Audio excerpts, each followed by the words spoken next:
6 ଜାନୁଆରୀ ମଙ୍ଗଳବାର ଆଜିର କିଛି ଗୁରୁତ୍ୱପୂର୍ଣ୍ଣ ଖବର। ମଣ୍ଡିରୁ ଧାନ ଉଠେଇବେନି ମିଲର, ଆସିଲା ନୂଆ ଖବର। ଚାଷୀଙ୍କ ପାଇଁ ବଡ଼ ସମସ୍ୟା, ଆଜିଠୁ ମିଲର ଧର୍ମଘଟ। ମଣ୍ଡିରୁ ଧାନ ଉଠିବନି, ରାଜ୍ୟ ସରକାରଙ୍କ ପାଇଁ ବଡ଼ ଖବର। ଆଜିଠାରୁ ସାରା ରାଜ୍ୟରେ ଧାନ ସଂଗ୍ରହ ବନ୍ଦ ରହିବ। ସରକାରଙ୍କ ସହ ଆଲୋଚନା ବିଫଳ ହେବା ପରେ ରାଇସ୍ ମିଲର ମହାସଂଘ ଏହି ନିଷ୍ପତ୍ତି ନେଇଛନ୍ତି। ଦାବି ପୂରଣ ନହେଲେ ଯାଏଁ ମଣ୍ଡିରୁ ଧାନ ଉଠିବ ନାହିଁ ବୋଲି ସ୍ପଷ୍ଟ କରିଛନ୍ତି। ଡାକ୍ତରଙ୍କ ଆନ୍ଦୋଳନ ଓ ମନ୍ତ୍ରୀଙ୍କ ଅପିଲ, ଆଜିଠୁ 2 ଘଣ୍ଟା ଓପିଡି ବନ୍ଦ, କାର୍ଯ୍ୟରେ ଯୋଗ ଦେବାକୁ ସ୍ୱାସ୍ଥ୍ୟମନ୍ତ୍ରୀଙ୍କ ନିବେଦନ।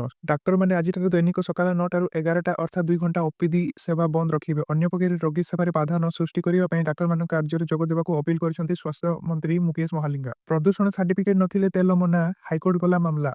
ପ୍ରଦୂଷଣ ସାର୍ଟିଫିକେଟ PUCC ନଥିଲେ ପେଟ୍ରୋଲ ମିଳିବ ନାହିଁ। ରାଜ୍ୟ ପରିବହନ ପ୍ରାଧିକରଣ ଏହି ନିଷ୍ପତ୍ତିକୁ ଚ୍ୟାଲେଞ୍ଜ କରି ହାଇକୋର୍ଟରେ ମାମଲା ଦାୟର କରିଛନ୍ତି। ଏହି ନିୟମକୁ ଅସାମ୍ବିଧାନିକ ଓ ବେଆଇନ ଦର୍ଶାଇବାକୁ ଏହା ରଦ୍ଦ କରିବାକୁ ପିଟିସନ ଦାବି କରାଯାଇଛି। ବଦଳିଲା ଫାସ୍ଟ୍ୟାଗ ନିୟମ, ଗାଡ଼ି ମାଲିକ ସାବଧାନ, ବୀମା ଓ ପଲିସ ନଥିଲେ ରିଚାର୍ଜ ହେବନି ଫାସ୍ଟ୍ୟାଗ। ଫେବୃଆରୀ 1 ତାରିଖରୁ ବଦଳିବାକୁ ଯାଉଛି ଫାସ୍ଟ୍ୟାଗ ନିୟମ। ଯଦି ଆପଣ ଗାଡ଼ିରେ ଇନ୍ସୁରାନ୍ସ କିମ୍ବା ପ୍ରଦୂଷଣ ସାର୍ଟିଫିକେଟ ନାହିଁ, ତେବେ ଗାଡ଼ି ଚାଳନ ଉପରେ ବାକି ରହିଥିବ, ତେବେ ଆପଣ ଫାସ୍ଟ୍ୟାଗ ଆକ୍ଟିଭେଟ୍ ହେବ ନାହିଁ ବା ରିଚାର୍ଜ ହେବ ନାହିଁ। ଆସନ୍ତା 27ରେ ବ୍ୟାଙ୍କ ଧର୍ମଘଟ, ଲଗାତାର 3 ଦିନ ବନ୍ଦ ରହିପାରେ ବ୍ୟାଙ୍କ।